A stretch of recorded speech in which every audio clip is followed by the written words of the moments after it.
Good morning, afternoon, and or evening. This is Derek, Professor Silly Gaming, and I have another zombie settlement build. Relatively mod-free. I have a mod for zombies.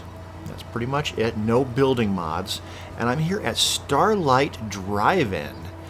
Now, I've built here before. I built a little community here complete with a little toy shop and a little restaurant with outdoor deck, etc., etc. You can go back and check that one out. That was a little while ago. This one's very different. It's zombie oriented, and therefore it's minimalist. It's focused on survivability with zombies and raiders. Now, like my prior zombie build, I didn't scrap.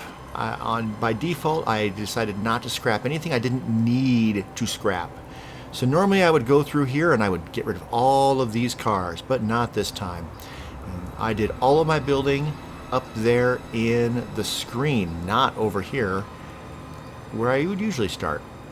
Now I noticed as I was getting ready to start recording, one of my settlers died in the last attack, and he is unfortunately one of my provisioners. So we are now cut off, but 4 people. Okay, we're a little low on water with us being cut off. That's fair. But defense is 40.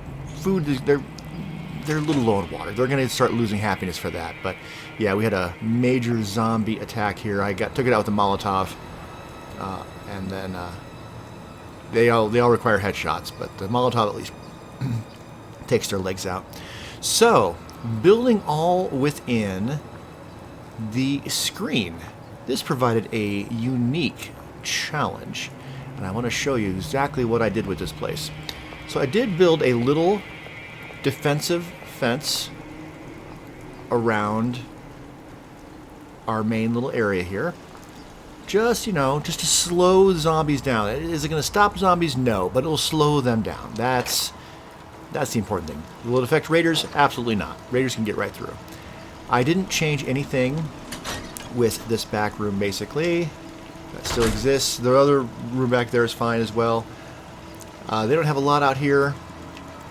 They got their water, though, right here by the entryway. Again, they can wash their hands and brush their teeth, apparently. Got a little outhouse down here. I'm smoking cigars. That's all fair. Please wash your hands. Alright, I had to forward time a bit. There was a rad storm coming in, so I moved forward in time to make sure that we had some decent weather for the tour. So, heading up into the structure. There's only one way up into the structure, and that is this stairwell.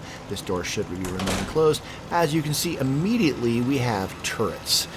This is our primary defense. Anybody coming in here, whether it be zombie or raider, would have to go up the stairs, and therefore they have to pass 1, 2, 3, 4, and 5 turrets.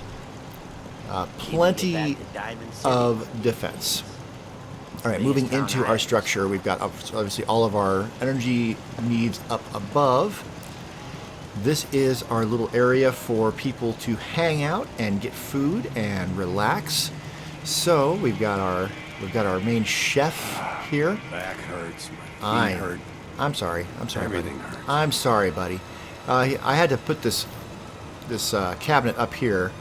Didn't have to. I chose to put this cabinet up here for them to put all of his cutlery. He's got his cook station over there.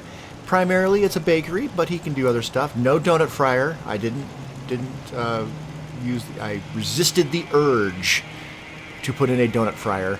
No donut fryer here. A little place to sit and eat and look out at the landscape, which is a pretty good view from up here, all things considered. Got another bench over here for people to sit. A little couch with the ashtray and the cigarette machine. We got a Nuka-Cola bottle. There's music playing downstairs, so I'm going to keep talking, hopefully to let that music run out so that it can be our buddy in Diamond City chatting, not playing music. Got some storage back there. Another little couch right here. A little makeshift Makeshift pillow made out of, what is that made out of? That's mole rat. Mole rat hide. Notice no real guns except he does have a little gun stash down here. So that if somebody were to make it past all of that, he can grab a gun for defense. And of course there is not a sniper rifle here. That's one level down or 2 levels down. All right, I think we can move down this way. Our next level is our work stations, our work area. This is where all the radios are. So we've got some storage back here. We've got a scavenging station. We've got a station for making armor, leather, clothing, whatever. So a little tannery hide thing here. Got some materials for all of their needs there. We have a gun station. All of the mods, including, they've got some more mods in there. They got all their tools they need, and then some guns that they were working on using silencers, pipe weapons. They have this is probably their fanciest thing right here, the suppressed 10mm auto pistol. But guns, this is kind of it's their armory, basically, but it's also where they work on guns. They're working on a pipe auto pistol right there. They have places to sit when they're not working, of course. I don't know, I thought that was a fun little humorous thing. We got somebody working on some food. That's good since our supplies got cut off. The music is still playing, so I'm going to talk and turn it off. Okay, there's another one over there, but I'll get to it. I do have a coffee station. It's important to keep the workers motivated. So they do have a coffee station. They have everything they need to make coffee, etc. We have a chem station right here. Again, with supplies and stuff to make medicines and things like that. Hopefully medicines and not psycho. I'm going to talk and turn this off. Boop. Another scavenging station. A little place to sit, again, for smoking, snacking. We've got a little sniper's roost right here. So if somebody makes the call that there's zombies heading over the horizon here, this is a little place. We've got a suppressed sniper rifle with some extra ammo, and they can sit up here and just pop, take the zombies out. Okay. Lastly, they don't spend as they work here, but they don't really hang out here, so they keep it relatively clean. All right, the living quarters. The living quarters, this is where they really can tuck in. So we've got places for sitting and lounging. Of course, we have 4 beds. They've got plenty of clothing options nestled around in these various containers. Plenty of places to sit, so chairs,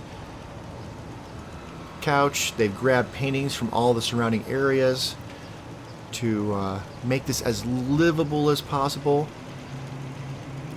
We'll get to this little section right here in a second. I'm going to skip it for now. Alright. More places to sit and more places to sleep.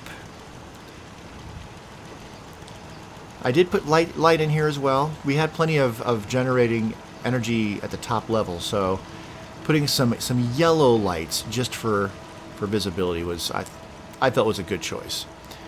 All right, they got extras. They're hoarding a little bit down here, which is fine. All right, but I can hear you asking, but what if there's so many zombies that they get past the turrets and they actually get into this place and 4 people are trapped down here? Where do they go? Where do they go? So here we have 4 not silenced weapons. These are high damage weapons for zombie horde and worst case scenario. And I have this blocked off because this is a trapdoor that they can pop out, drop down to this roof. They can shoot things from this roof, and then they can drop down and get themselves to safety, perhaps over at the shop that's just over there.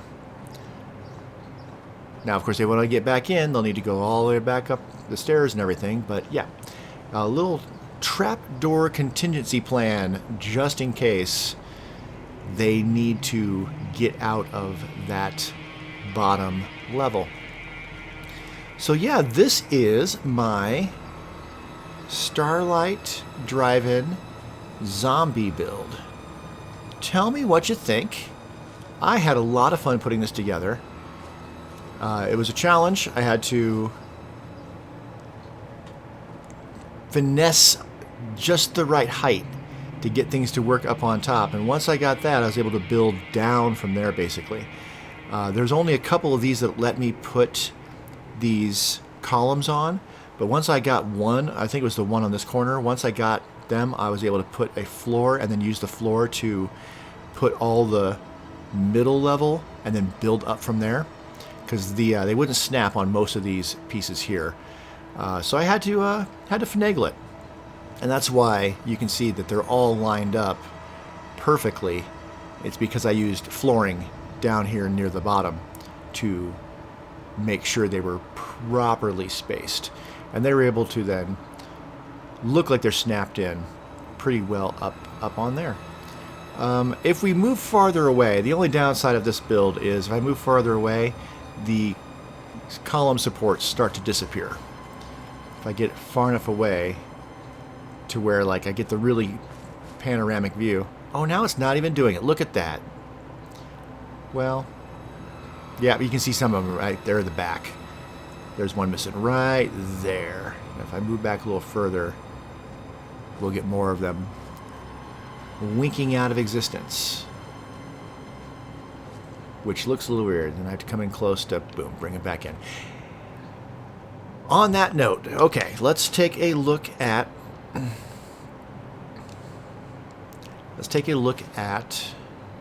the map.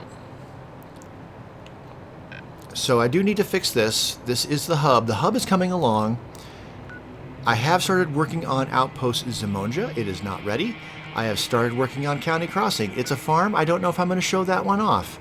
But I am slowly doing the stuff that good old Preston wants us to do. He has also given us the quest for the castle. The castle will also be a hub, much like Red Rocket Truck Stop. So if there's one in particular that you really want to see, let me know. If we look at our data, I also have Nordhagen Beach is the other one that has popped up. If there's one of those that you particularly want to see, let me know. Otherwise, I'll just keep building as one does. In the meantime, you have a great rest of your whatever, and I will see you next time. Ta-ta.